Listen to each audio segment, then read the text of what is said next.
I'm watching More Than Friends right now, and it released in 2020, so it's been more than a year. I have to honestly say I've been avoiding the drama. I generally tend to really enjoy friends to lovers stories, especially if they have known each other for like a very long time and that realization happens slowly. It dawns on one of them and then the other. But stories of people pining for each other or one person pining for the other for like a very long period of time, that just makes me sad and uncomfortable. So I'd been kind of avoiding it. This had been done really well in a Chinese drama that I watched. Really, really enjoyed it. It was a college drama. I think it was called Unrequited Love. It particularly got me in the heart because the girl had a crush on this boy since they were in high school together, but they weren't really close. They didn't really know each other well, just in the passing. Both of them were like high scoring kids, but she was a bit aloof. And she had a huge crush on this boy, but she never told him. She never even like showed it in any way, and he basically wasn't aware of her existence outside the fact that there's this kid who also scores really high. And then they go into college, in the same college, and suddenly he starts noticing her. She has grown up a bit, and she's actually really smart. She's got this sly humor that sets her apart. I mean, you can completely see why he notices her, except that he doesn't know, and he continues not to know the fact that she's had a crush on him for quite a while, and she never expresses it. They have the general meet cute, and then they get to know each other better, and he pursues her and they start dating. All of that stuff happens, but he never realizes that she's actually had a really, really strong crush on him for years at this point, until he does find out. And then, that's part of the story. Watch the drama.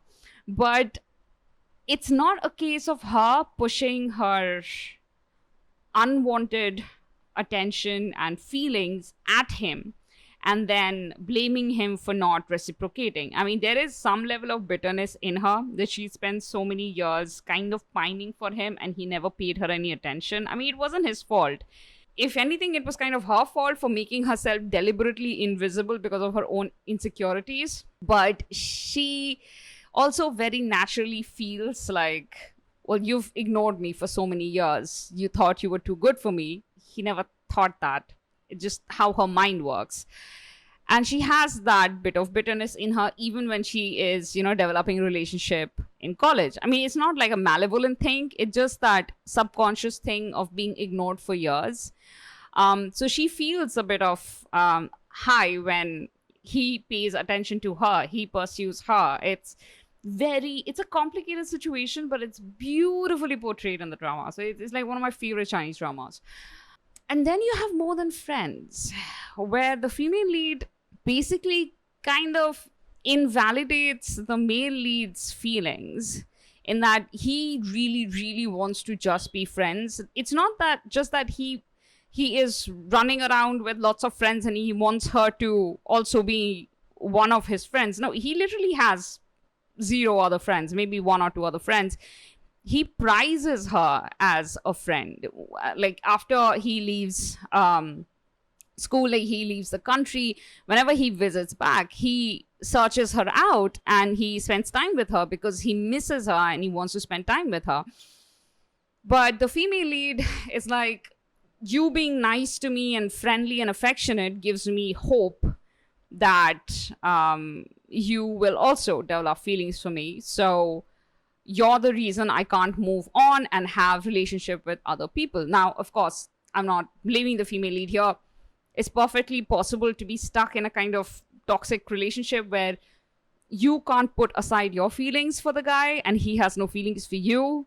And because you're in his ambit constantly, you just can't make a clean break and start afresh. Not being able to make a clean break is kind of the reason that she is stuck on him for like a good 10 years and all her relationships fail because she essentially can't reciprocate anyone's feelings towards her. And the situation that they end up in this drama is just, initially I completely get it. I mean, it's very sympathetic to the female lead's perspective about her feelings and how upset she is and how tired she is just of herself and how tired her friends are of how much she's stuck on this guy. And all her friends pretty much hate this guy because, like, he's the cause of her suffering for 10 years. But what I really, really dislike is her friends, her family, everyone around her constantly blaming him for making her cry for 10 years. He has been, if nothing else, extremely clear and almost brutal in his rejection every single time she's confessed her feelings to him. It's not his fault that she has not been able to get over him. Honestly, I don't know what he could have done any differently. He made his position clear. He hasn't changed his position. I mean, there has been no updates from his side where, like, I think I feel differently from you. No, he's just continued to say, I don't have feelings for you. Don't see you that way. Just see you as my friend. I want you to stay my friend. He's been saying that for a decade. And somehow she has just stayed hooked on him and blamed him for being unattainable. Like, he is a prize she deserves, but he's just holding himself just out of her reach, and she resents him for all of the effort she's putting in that is not being rewarded. It's a really weird, messed up mind space to be in. So yeah, More Than Friends is a complicated story about these two people who probably should not have ended up together, but the way the drama ends up rewarding the heroine's persistence, and this persistence includes, like, drunk dialing him every time she's, like, super drunk and just spouting nonsense for hours, and it just, like, basically harassing him to a certain extent and pushing her feelings at him constantly. I mean, imagine this entire situation with the genders reversed. We would not tolerate that behavior, at least not, I hope not.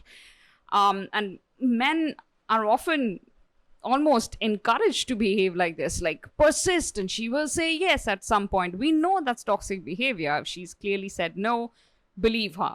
Just because she's friends with you doesn't mean she's providing you encouragement to keep pursuing her.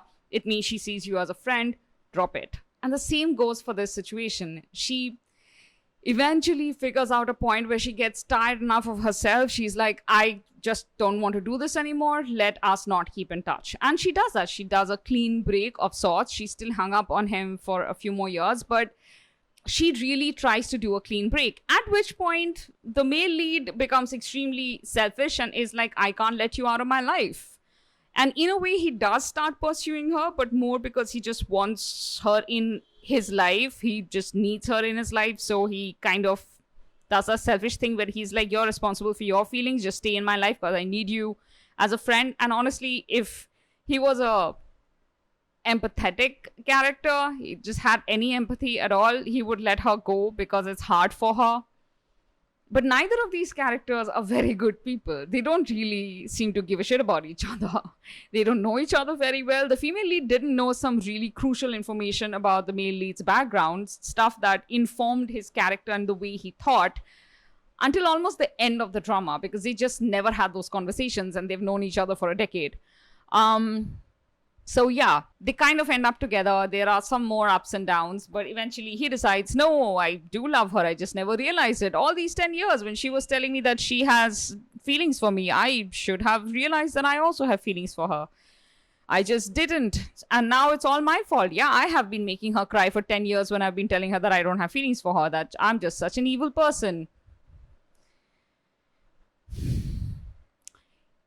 I actually really enjoyed watching the first 14 episodes, because then they do that thing, you know, where they separate the characters for a couple of years, they break up, and then they come back together. And anyway, I got bored around that point. But yeah, the first 10 to 12 episodes can basically make a drama on its own. It really doesn't need any extra episodes after that. And it's really fascinating thing to watch. It's like watching trains crash, like a head-on collision of trains. It kind of feels like that. But you also know this should not be happening. They really should be two trains passing each other by and going to very different destinations. That would have been the healthiest thing for everyone. but instead they crash, and we get to view the spectacle. So yeah, those are some thoughts I had while watching More Than Friends. I really liked some of the secondary couples, and I'm kind of wondering if I want to make a video on this one couple I really liked. And thank you for watching this video. Bye bye.